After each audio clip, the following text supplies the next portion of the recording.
How's it going, you guys? You're watching The Christiana 321. I am The Christiana. I am the John. And welcome back to some more Christmassy videos. I'm wearing our matching pajamas. Kind of. I got the pants on. And, well, I am wearing the matching pajamas. You're just only half wearing them. Yeah, they were a little small. Like, a lot small. Anyway, so we watched this movie called I Believe in Santa. Or I Believe in Santa Claus on Netflix. And what'd you think? It was cute. It was like a typical Hallmark movie. Different plot than a typical Hallmark movie. But... Yeah, so summary, well, not a summary. The way that I do these videos is I do the first bit, no spoilers, and then I let them know, hey, spoilers starting now, so if anybody wants to watch the movie, no spoils.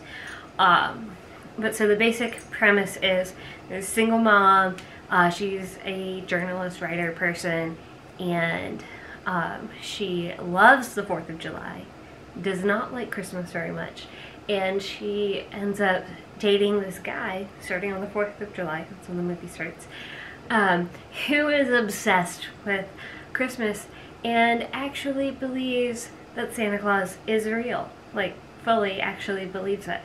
And as a person, the woman lead, who is not super into Christmas, and then he is super into Christmas and believes in Santa, conflict ensues.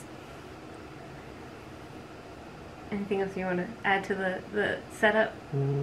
I think you covered it pretty well.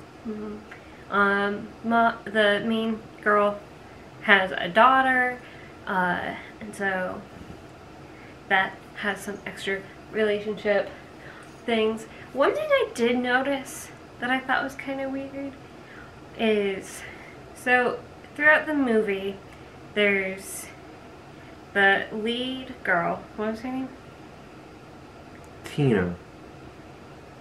Samantha. Tiffany.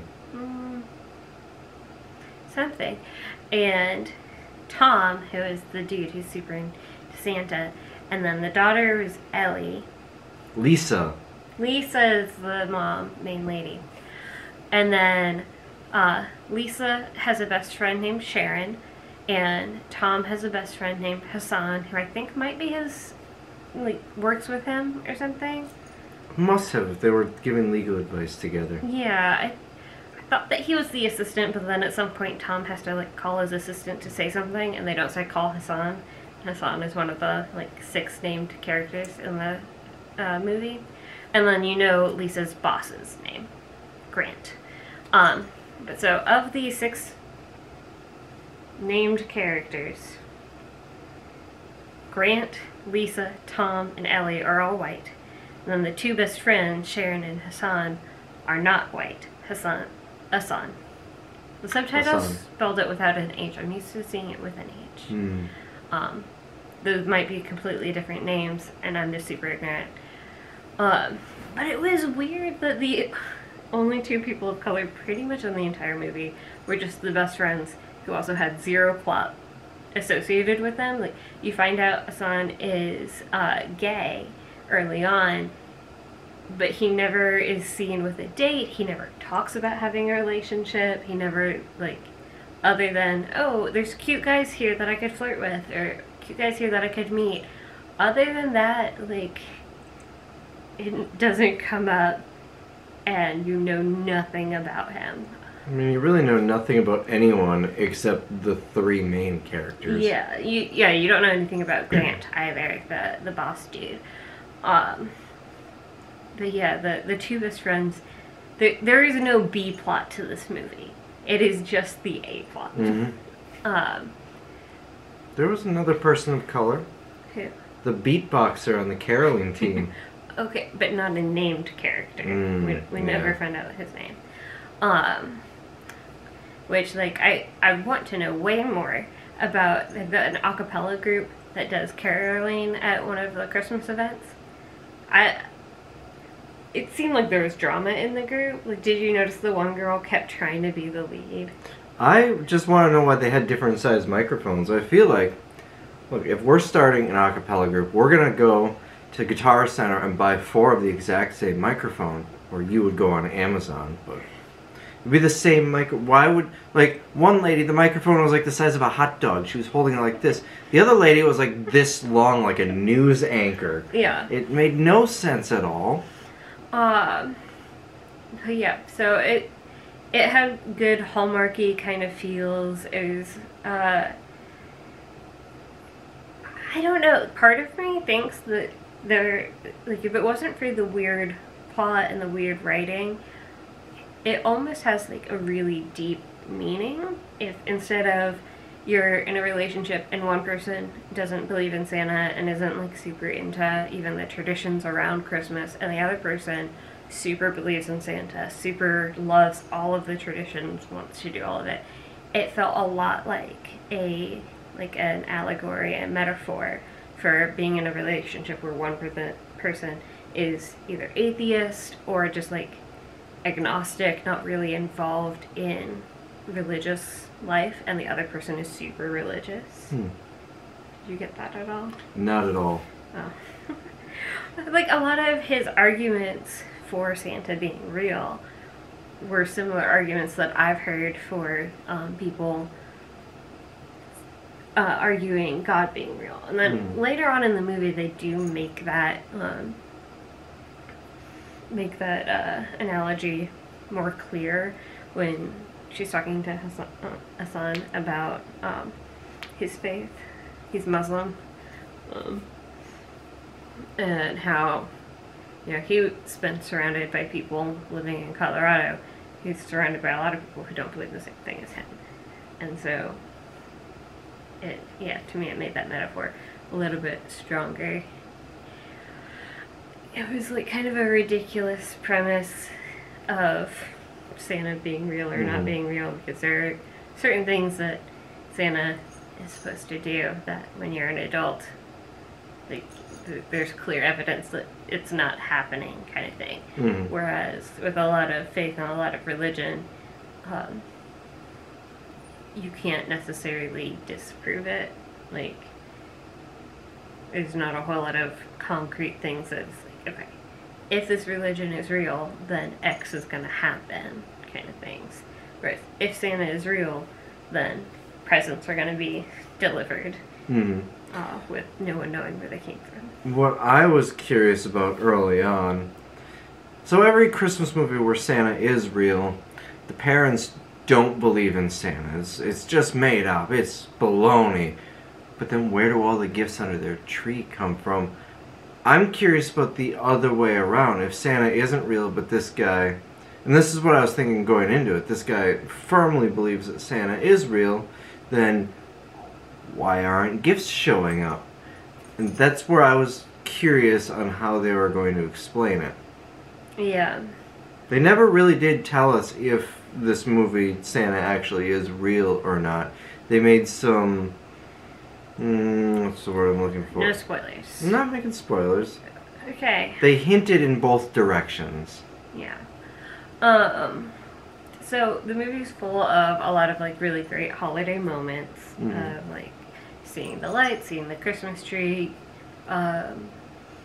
going through ornaments and remembering, like, which you found the one of her with the horrible haircut.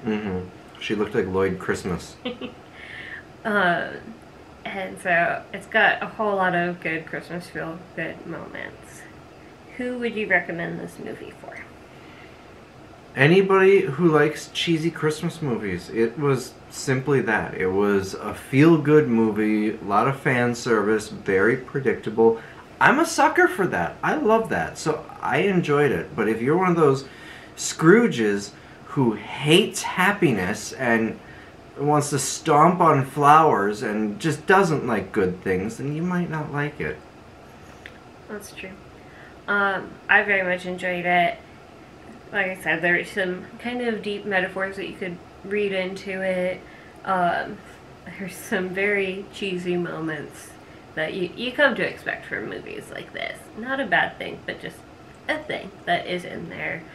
Some so it didn't have any like overly convenient plot points or anything like that. I mean, their meet cute at the beginning was kind of convenient, but in general, not really. Like, all of the events seemed plausible, without too much of a suspension of disbelief.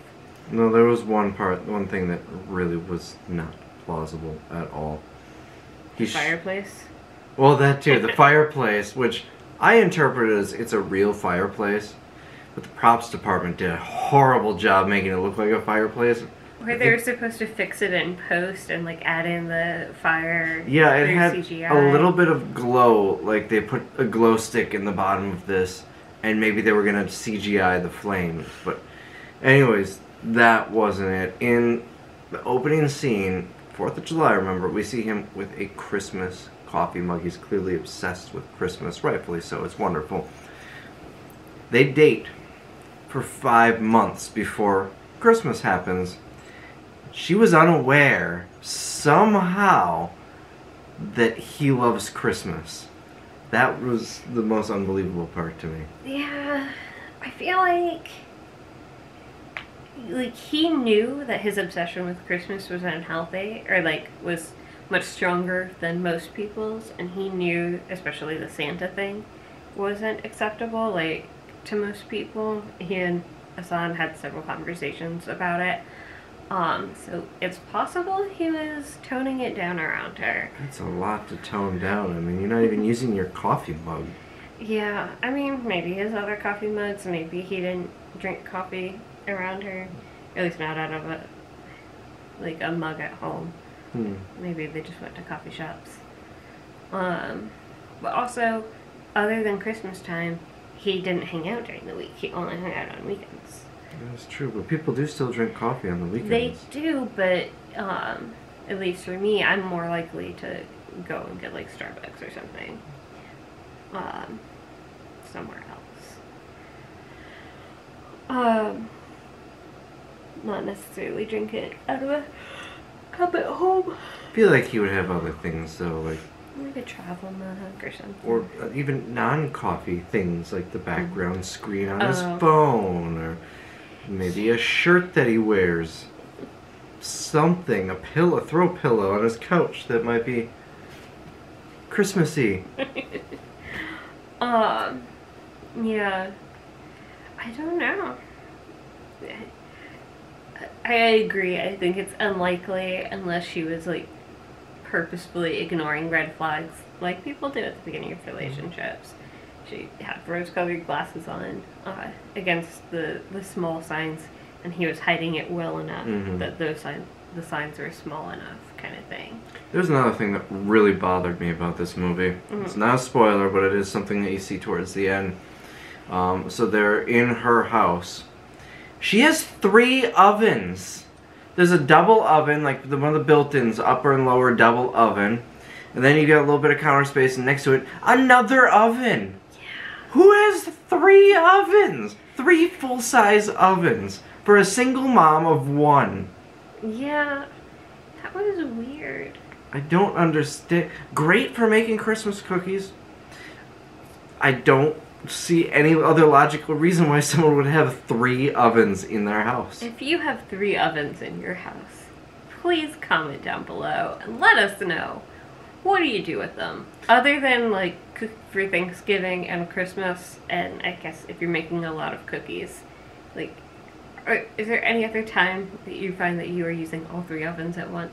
We're not talking like a little toaster oven that goes on. We're talking full size. You can roast a whole turkey in it. Convection ovens. Maybe they do different things. Although, like, what else are you gonna do in an oven? Just make stuff hot. Yeah. Usually the big double oven built-ins like that, one of them is the microwave too. Sometimes they're both ovens. But in that case, they were both ovens. Yeah. Then there was a microwave that was for some reason on the other side of the kitchen.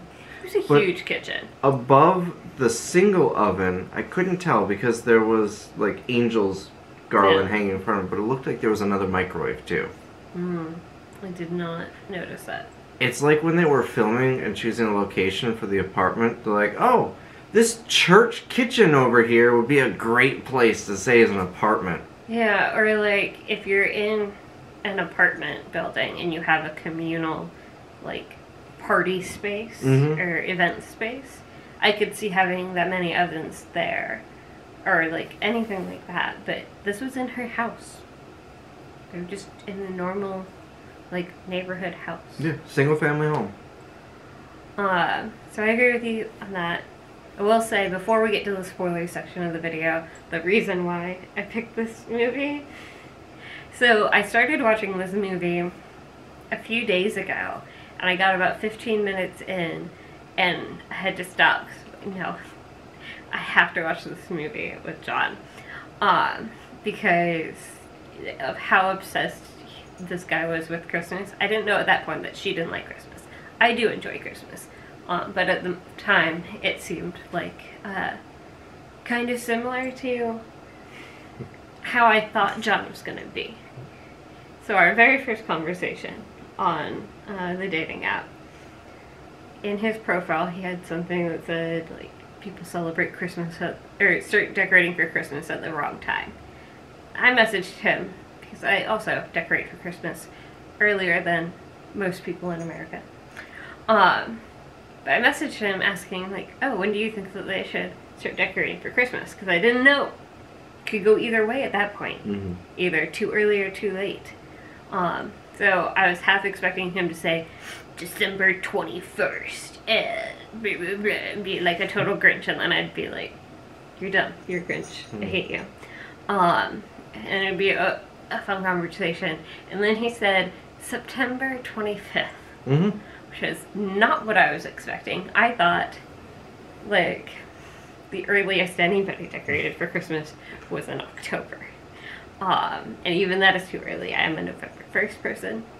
So a little bit early for the Brits. It's very early for Americans who normally do it after our Thanksgiving. I know a bunch of Canadians who will do it starting after Canadian Thanksgiving, which is sometime in October, I guess. But September 25th. Dear Lord. But so anyway, when he expressed to me how much he was into Christmas, I was expecting what we saw in this movie. The guy's apartment. Which is, that was a little excessive for what I do. It's what I normally do. And the reason September 25th is big for me is because I get so busy around the holidays, especially with work. It is absolutely chaotic. And this year, I waited. Because somebody likes fall. She likes to decorate for fall. So I got, fall garlands in here, fall pillows and fall wreaths, pumpkins outside. I went all in on fall here for her because she likes fall.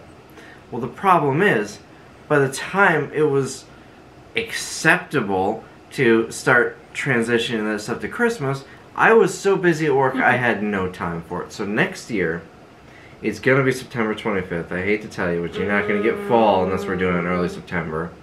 And it will be very comparable to the, in fact, I got some ideas from that movie that I'm liking, like the photo wall. Yeah, he had a, like, photo, backdrop. Backdrop set up in his house with little props that you could take pictures with and stuff. I've only ever seen that at Christmas parties. Like, that's not something that you're going to do all year round. Or, like, all month long. No. I just got a really good... You can change the backdrop or just have it be a green screen. And then it could be whatever backdrop you want. Christmas. Right. It's a green screen, so when you take pictures, We're or gonna have you a could film Christmas photo videos in booth. front of it, and it would be whatever backdrop you wanted. Year-round Christmas photo booth. It was her idea. I'm giving her all the credit for it. I mean, the way you celebrate Christmas, it kind of is year-round anyway. It's only 6 months. Okay. So yeah, it is very cheesy. It has some deep stuff if you want to look for it. But in general, it's just good. Has some weird, like, diversity moments, but in general, it was fine. I would medium recommend it. It's not going to be my new favorite Christmas movie or anything like that. But it's no Home Alone, but really, can anything ever even come close? If it was on at a Christmas party or something, or like if my family turned it on, I wouldn't make them turn it off. But I'm also not going to recommend it to for a room that I'm going to be in.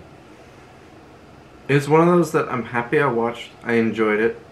I probably won't watch it again, at least if it's my choice. Yeah. Alright.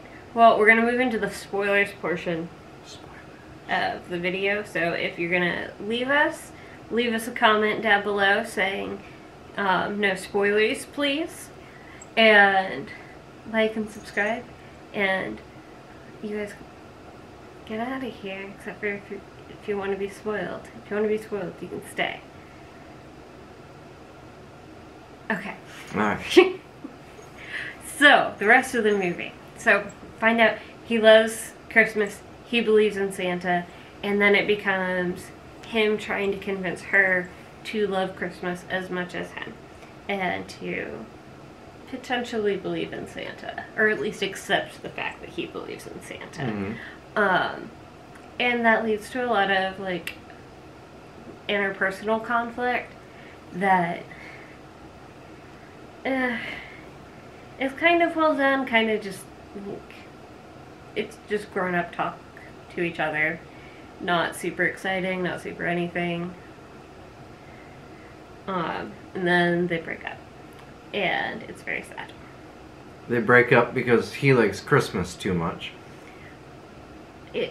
They break up because he is putting the tradition of Christmas over their relationship and the needs of his partner. And I get that that's worth a fight, worth an argument. But breaking up seems a little overkill for that. Based on, like, the amount of time, like, yeah, I agree. So, my thing is more, they only really had one conversation about the real issue with it, and the other conversations that they had weren't really about an issue. It was just kind of discussing the whole Christmas concept and traditions and all of that. And then they had one conversation where she tells him, like, a traumatic-ish memory that she had surrounding Christmas. And then I'm just getting real comfy. She tells him a traumatic-ish memory, and it's like, you're putting the traditions of Christmas over me just like my parents did, and now we have to break up. And, like, without giving him any time to process, like, why she was feeling the way that she was feeling and the story that she told, it's just, like, almost like she was, I don't even know, like, she didn't give him a chance to understand what the issue was, and just immediately went to breaking up. Even though, like, as the audience, we kind of saw a little bit her dealing with that. We didn't even really know why she didn't like Christmas until that moment. But, like, we could see her feeling conflicted, at least. He didn't really have much of that. Like, they had a couple of conversations where they talked about, like, oh, Christmas is so commercialized. Oh, I love the magic of Christmas. But she's a Scrooge. I wouldn't say that. Because you did talk about, like, wouldn't it be better if we were doing gifts, like, all year round? Like, you didn't have to wait to give somebody a pair of socks that you bought them 10 months ago. If you want to understand that, watch the Christmas haul video. Or just talk to Hank Green. He likes to spoil gifts. Screw that guy. Hey. It's rude. I'm gonna send this video to Hank Green. See if he'll find out about it. It's a spicy meatball. What's I saying? Oh, so they break up, but the daughter still needs help with her cardboard sled that she's supposed to be making with her dad, but her dad is kind of, like, he's not very reliable, and so he disappears at the last minute. You never actually see the dad, you only hear the horrible things that he does, pretty much. But yeah, he's very unreliable, whereas Tom is super reliable. So, Tom helps out with the sled, then, has he ever built a sled before? It's made out of cardboard. It looks gorgeous when it's done, but... And somehow this cardboard box they made that was like the size of a couch survived a jump as it was going down. There's no... When Assad pushed them, he should have just gone right through it. It's cardboard. Right? There had to be some, like, reinforcements going on, some, like, plywood, dowels, something. It was not just cardboard and duct tape. But I don't know what all the rules were. I feel like having a plywood floor was probably against the rules. Anyway, yeah, but that sled was definitely not realistic. Especially the jump scene. Or the jump shot. It was funny. I enjoyed it very much, but it was not realistic. And it was a great moment because they beat the mean kid who's in a rocket ship shaped sled. And so that was lovely. Oh, the camera's about to go off. I got it this time. So, and then because of that, because of the jump and the indestructible cardboard, maybe it's the magic of Christmas, we don't know, they win the race, and they have like they're hanging out at the lodge where the race happened. The 5 named characters. What they really should have done, going back to the race, they wanted a surefire way to win, is to borrow that wax that Clark Griswold rubbed on the bottom of his sled. I mean, the thing would have lit on fire, I'm sure, from the friction and the speed, but they would have been bottom of the hill like that. Yep. I mean, they won. Yeah. So. They could have gotten there faster, I guess. They wouldn't have had to do the jump. So, they're hanging out, they're, like, celebrating with their trophy and everything. And then Tom makes a speech about how, you know, it's not all about traditions and it's not all about Christmas, and he loves Christmas. The only things on his wish list are Ellie and Lisa, the daughter and the wife, or the one that he's dating, or was dating, but they're broken up. Good job. Yeah, I got there. And then Lisa makes a speech about how it's fine that we believe different things and all this. I don't really remember her speech. Something like that. Yeah. It's fine for people to have different beliefs as long as they love each other and care about each other. And so then they get back together. And then he proposes. They had been together 5 months leading up to that point. Yeah. They had been back together after our breakup for 5 minutes leading up to that. Yeah, not that even sounds 5 healthy. minutes. So hey, I know we broke up last week after only being together for 5 months, but you want to get back together? Will you marry me? That seems like a long-lasting... Yeah. It is a weird thing, and I feel like in some longer-term relationships, like if they had been together for 2 years or 3 years or something, broke up, and then during their break, or during the breakup, they realize, oh no, I actually can't see my life without this person, and then they get back together and might become engaged very quickly. It is a Hallmarky type movie, so the timeline is automatically going to be sped up. But 5 months, Okay. I've got leftovers in my fridge older than that. That's a problem for another day. So there's another thing that really bothered me about this movie. The ovens, that's the number one problem I have. The number two, this guy, I don't even know. Every shirt just about that he wore, the neck hole was like way too big. Yeah. What's up with that? I feel like I don't know what wardrobe was attempting to do with that. Maybe it was to make him seem more like youthful.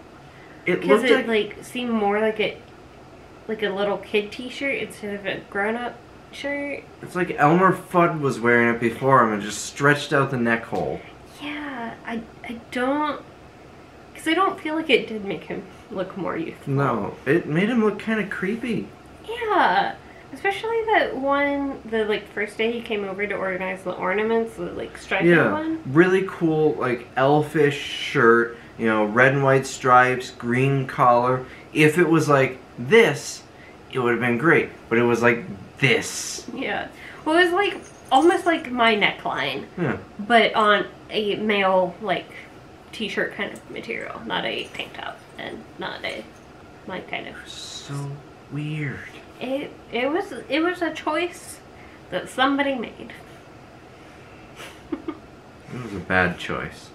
Yeah, so then it turns out the daughter, that's what the daughter had actually asked for Christmas was... A shirt with a big neck hole? No, for them to get married. And so now she's going to believe in Santa forever. And then the last like little scene is Christmas Eve, and Tom and Lisa are going to go like have grown-up fun time. She has a box of mistletoe in the bedroom. Yeah. Lots of kissing, and you get a shot of the fake or real fireplace. I don't, like, it almost seemed like it was supposed to just be an electric fireplace, because there was no flames. But then it turns out there's a chimney, because you see some, like, chimney debris fall down into the fire. Or the glow stick. And then in the morning, the gift that Lisa kept telling Ellie that she wasn't gonna get, that gift was under the tree. And so then I was like, did Tom do it, or did Santa do it? Also, am I allowed to say what the gift was? I mean, yeah. We're in the spoilers part. You can, we just hadn't mentioned it so far. So the gift was an iPhone. And when I saw this iPhone, my first question to her was, how old is this movie? It just came out in the year 2022. It was an iPhone 6. Like, I am fine with an iPhone 6. I'm using my iPhone 7 for a couple more days yet. But that's not something that an 8-year-old girl wants and will open as a brand new 10-year-old iPhone. No, it was weird. I'm not convinced that it was an iPhone 6, but I've never had an iPhone, so like I gotta trust your. So it had the home button, which the iPhone 6 or 7 was the last one with an actual home button. There was a little touch thing in place of the home button for the 8, and then after that it was all full screen. Okay. I trust your expertise. I've never had one. I just want to keep saying that I've never had an iPhone. Yeah, she makes poor judgment too, but you know, just like in the movie, she can be delusional, but I still love her. So that pretty much sums up that movie. It didn't... I can't decide how I should be sitting. I'm just comfortable for this one. We're in pajamas. I don't need to impress anyone, especially you. The bangs are like really throwing me off because at this point they're very greasy, which makes them look real weird, especially on camera. Anyway, so they're just gonna do what they're doing, and I'm gonna trust it's okay. That pretty much sums up the movie. Yeah, I didn't hate it, and if you wanted to watch it, I wouldn't discourage you, but yeah, it's not going on my list. I would say if you want to watch a cheesy Hallmark movie, but you're sick of the big city slicker suddenly falling in love with the small town baker, and you just want something a little bit different, with the same Hallmark feel, this is the movie for you. Yeah. I mean, he's a lawyer, and she's a journalist kind of person.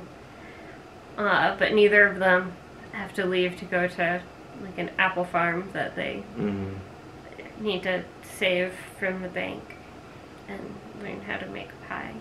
They live in Denver though, so you get the worst of both worlds. Yeah, for a big part of the movie, like up until she has a conversation with Hassan and he talks about living in Denver, I didn't realize that's where they were. It's like Denver in the beginning. I'm sure that they did. It did not like stand out to me because then as we were watching it, I was like, it's kind of New York-y, but it's not. Oh, it's kind of San Francisco-y. No. Then, like, they said Denver again. I was like, oh, okay. I've never been to Denver. Seems about right. I've been there a couple of times. Worst of both worlds. Big city, small town, you get the worst of both. It's terrible. You'll love it. We can go there sometime. Probably not, but maybe. It doesn't really sound like a fun place to visit. Think of Hawaii, then think of the exact opposite of that. Oh, okay. Well, I'm getting tired. What movie should we watch next? Home Alone.